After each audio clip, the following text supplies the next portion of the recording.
Ya, Selamat pagi Pak Indro. Alhamdulillah sehat Pak. Ya, alhamdulillah. Sibuk sekali ya minggu ini. Ya Alhamdulillah udah ada jadwalnya, tapi alhamdulillah hari ini pas kebetulan tidak begitu. Nanti siangnya paling panggilan komite. Santai kok. Gimana Pak Indro? Ada yang bisa saya bantu? Hari ini saya ingin sedikit wawancara dengan Ibu Ida. Oke, siap.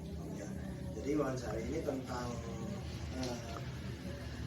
pengambilan keputusan terkait dengan dilema etika dan juga kesukaan moral. Iya, siap. Terima kasih. Ya, sama. Amin.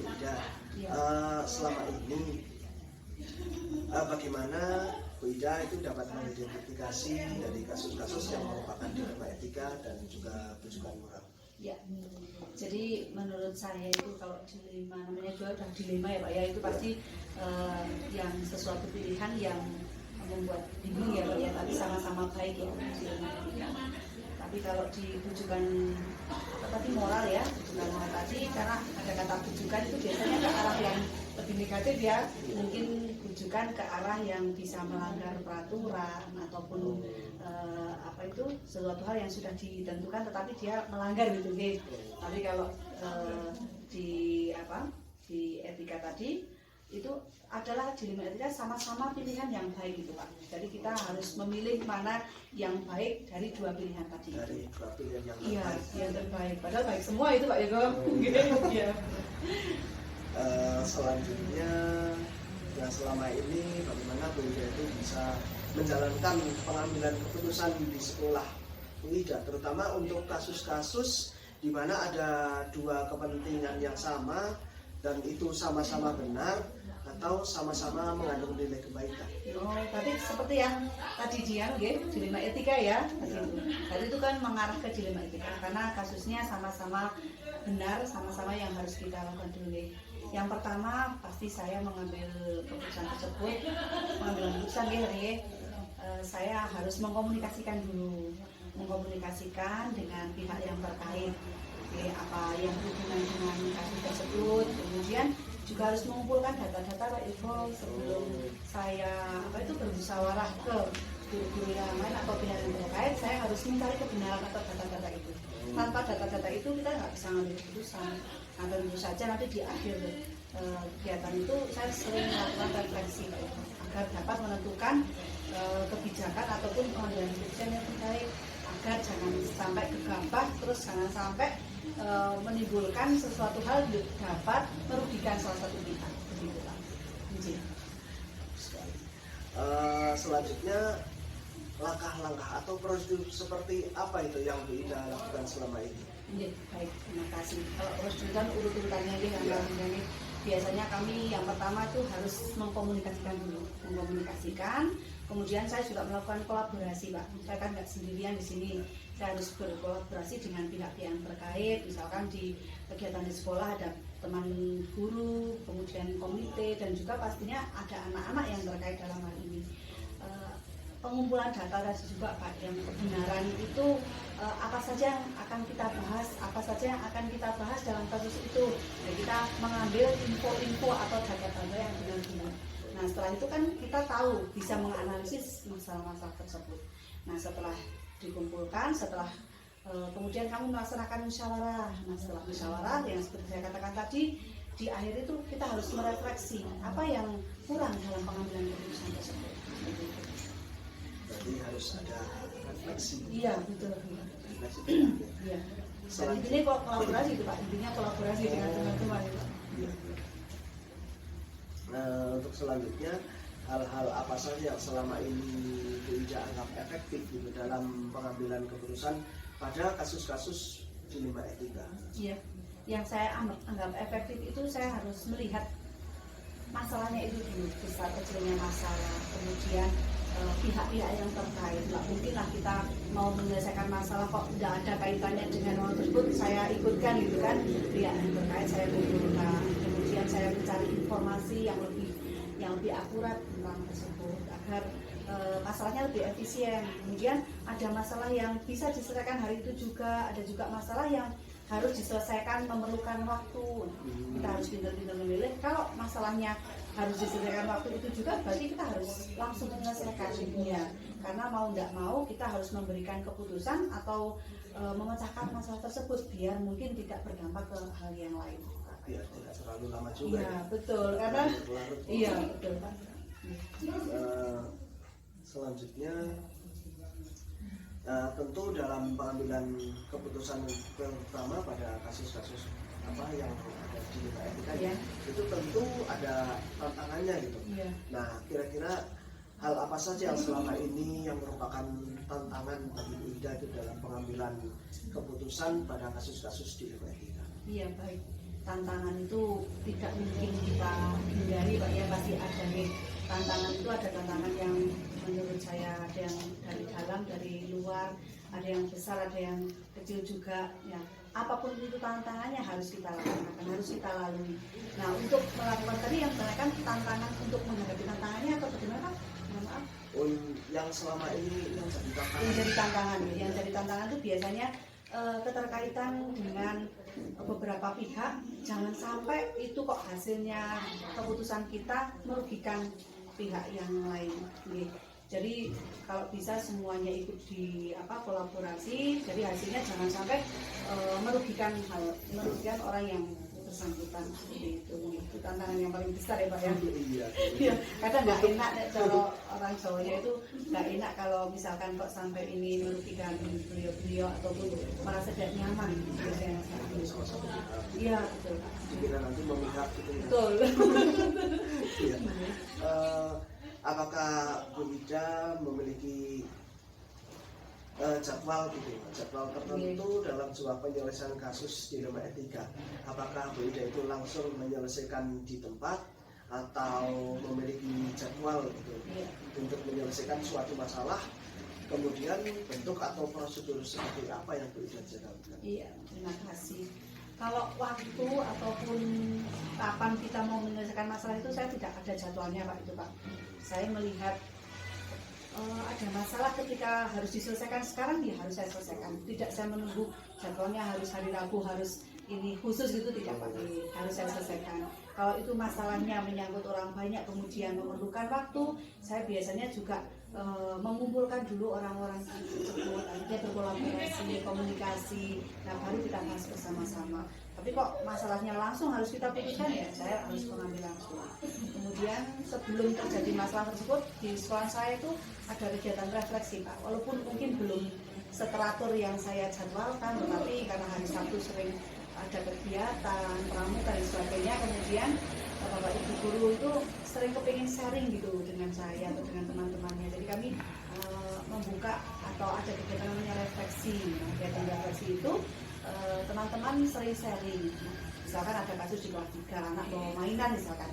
Nah nanti kita teman-teman untuk membahas hal tersebut biar nanti di kelas yang lain tidak terjadi seperti itu.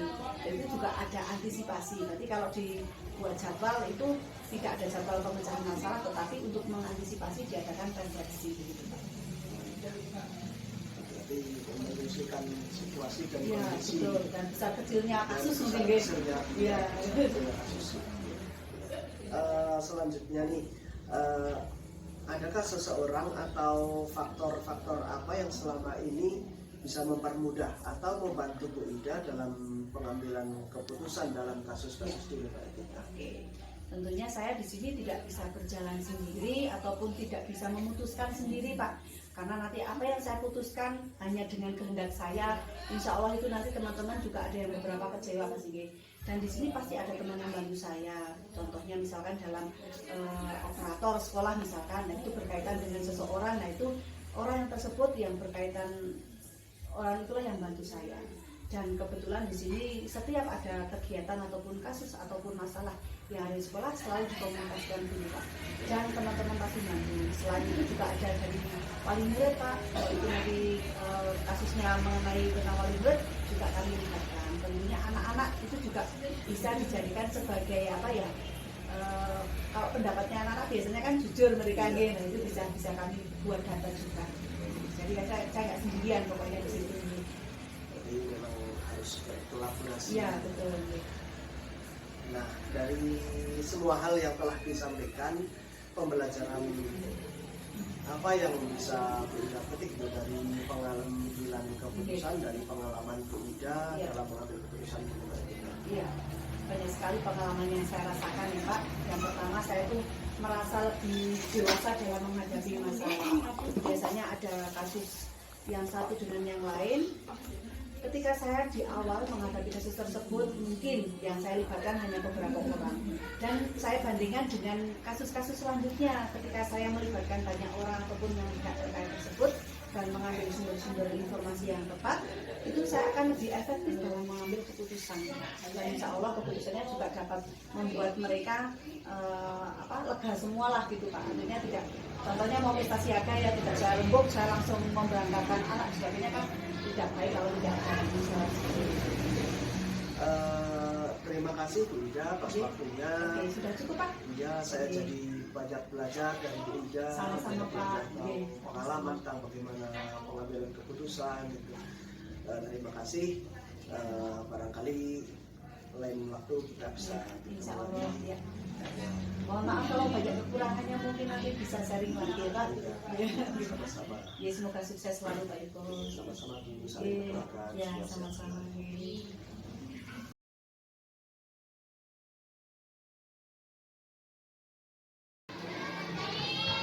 Assalamualaikum warahmatullahi wabarakatuh, Pak Afif. Waalaikumsalam warahmatullahi wabarakatuh. Pak Iko, gimana Pak Iko? Ya, Pak Afif, sehat juga. Maaf nih Pak Afif, hari ini saya ingin sedikit berbincang dengan Pak Afif, ingin melakukan wawancara terkait tentang dilema etika dan rujukan moral, khususnya, dan saya ingin menimba ilmu dari Pak Afif terkait dilema etika ini, di mana Pak Afif mempunyai pengalaman nanti tentang dilema etika, barangkali nanti bisa bercerita dengan saya, dan nanti juga saya bisa dapat pengalaman terkait ini. Maaf Pak Afif, langsung saja ke pertanyaannya. Jadi selama ini bagaimana Pak Afif dapat mengidentifikasi kasus-kasus yang merupakan dilema etika dan juga rujukan moral? Kalau kasus dilema etika ataupun rujukan moral itu di setiap sekolah biasanya selalu ada ya di sekolah. Nah, kasus dilema etika ini sering kali terjadi. Kalau dalam artian dilema etika yang dimaksud itu hubungannya dengan benar dan benar, masalah benar dan benar. Kemudian kalau rujukan moral itu cenderung ke arah yang negatif. Nah, itu cenderung dengan benar dan hubungannya dengan salah. Jadi perilaku akan terfokus ke arah situ. Kiranya ini apa itu? Selama ini bagaimana Pak Afif menjalankan pengambilan keputusan di sekolah Pak Afif, terutama untuk kasus-kasus di mana ada dua kepentingan yang sama, yang itu sama-sama benar dan mengandung nilai kebajikan? Kalau kami dalam mengambil keputusan terkait dengan nilai benar dan mengandung nilai kebajikan, ini kami harus mengadakan komunikasi dengan teman-teman kami di sekolah ini, dengan teman sejawat, komunikasi, kemudian mengadakan kolaborasi.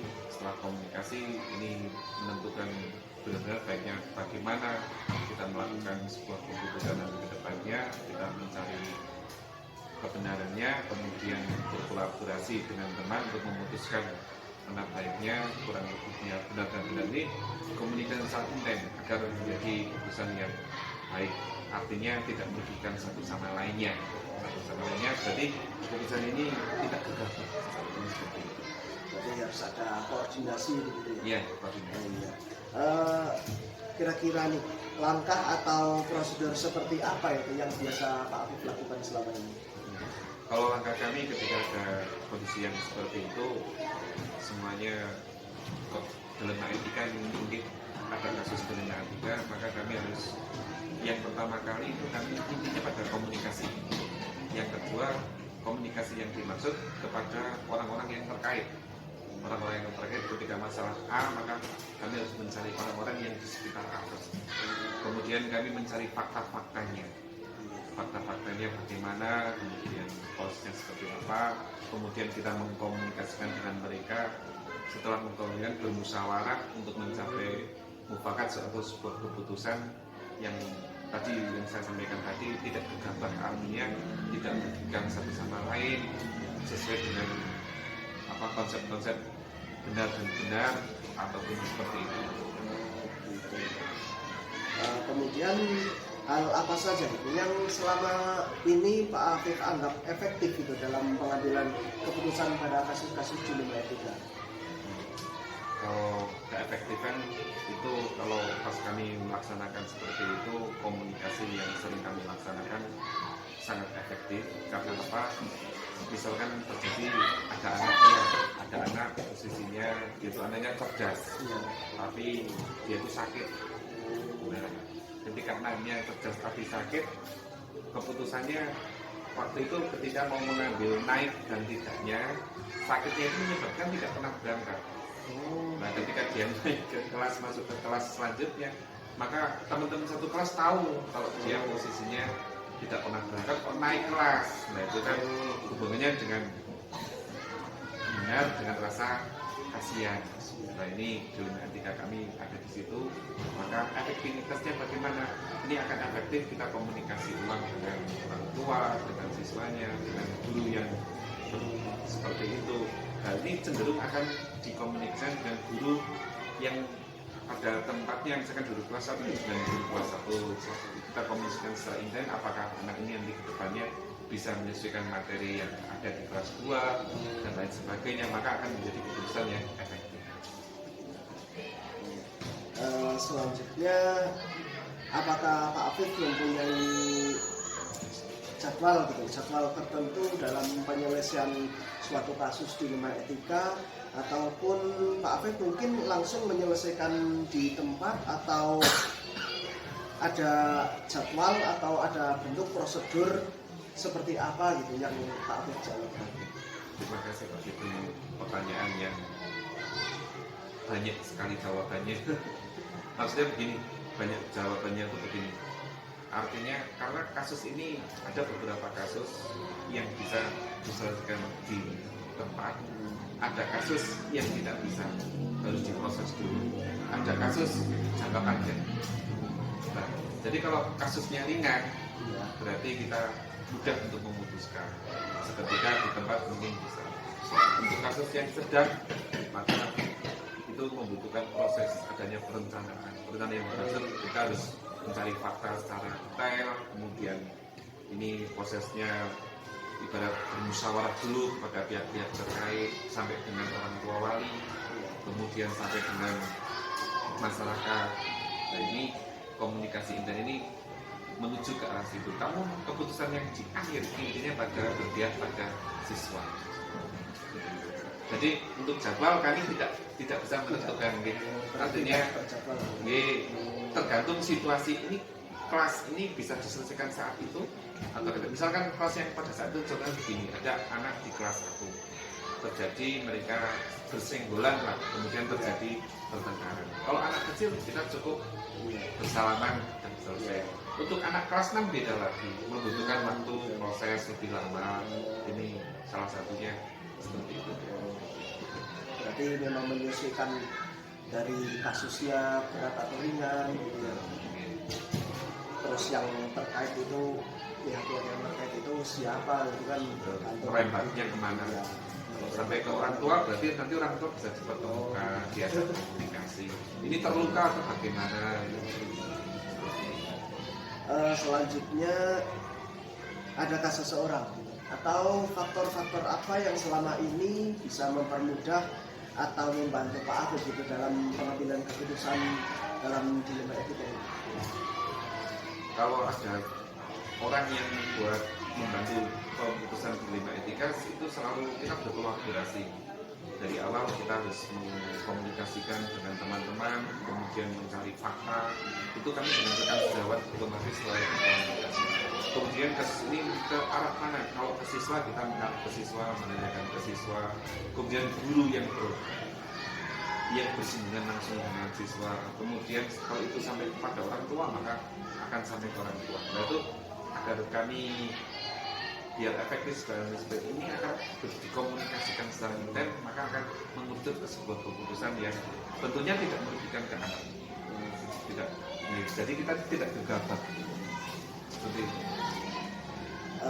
Terakhir nih Pak, dari semua hal yang telah disampaikan tadi, pembelajaran apa yang bisa Pak Afif ketik itu dari pengalaman Pak Afif dalam pengambilan keputusan di Pak Etika? Selama kami di sini ada beberapa keputusan yang pernah kami capai dan sangat menjadi pembelajaran kami ketika beberapa hal. Ini sebuah contoh lagi. Ketika itu kami disinggungan ada jalan licin mas, tidak bisa dilewati. Kemudian sementara kami gandeng SD kecil tidak ada biaya untuk itu, maka kami harus komunikasi dengan warga. Nah, kemudian warga bagaimana kami mengkomunikasikan, kemudian mengumpulkan warga, itu sebuah proses. Kami dengan Bapak Ibu Guru mengundang warga terus mengomunikasikan bahwa kami posisi seperti ini, maka dari warga timbul solusi dengan sendirinya. Bukan kami yang minta Pak, kami hanya memaparkan, Pak ini ada masalah, jalannya licin, banyak yang jatuh di situ. Bahkan bakul salumi saja sampai dinding saluminya itu sebenarnya dari warga sembungan itu, kemudian mereka bergotong royong bersama-sama memperbaiki jalan tanpa kami komando secara khusus. Mereka iuran dengan legowo untuk memperbaiki hal tersebut. Nah, kalau saya mengambil hikmah dari itu untuk saya sendiri, berarti kita harus banyak komunikasi, berkolaborasi. Jadi secara tidak langsung kita akan tingkat kedewasaan kita dalam mengambil sebuah keputusan itu merupakan kita menjadi solusinya seperti ini, mekanismenya seperti ini, menjadi kita menjadi tahu tata cara agar mereka terlibat tapi tidak harus memaksa, terlibat tapi tidak mereka tertekan. Jadi terlibat secara hati nurani, secara ikhlas, mereka menyumbangsi tenaganya untuk kegiatan pembelajaran di SD Sembungan waktu itu. Terima kasih Pak Afif atas waktunya sudah berkenan berbincang dengan saya. Saya juga alhamdulillah tadi mendapatkan pembelajaran baru itu buat saya, tambah pengalaman bagaimana tentang pengambilan keputusan tentang dilema etika dan juga rujukan moral.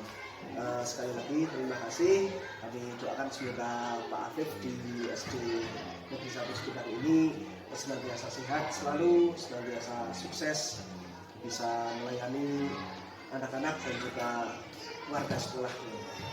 Terima kasih Pak Yoko, ini proses yang sudah kami menjadi untuk ngiling-ngiling, karena ini juga menjadi salah ini review kami dari sharing. Terima kasih sekali, panjenengan juga menambah pengetahuan untuk kami. Sehat-sehat juga Pak Yoko, sukses selalu ke depannya. Terima kasih, mohon pamit.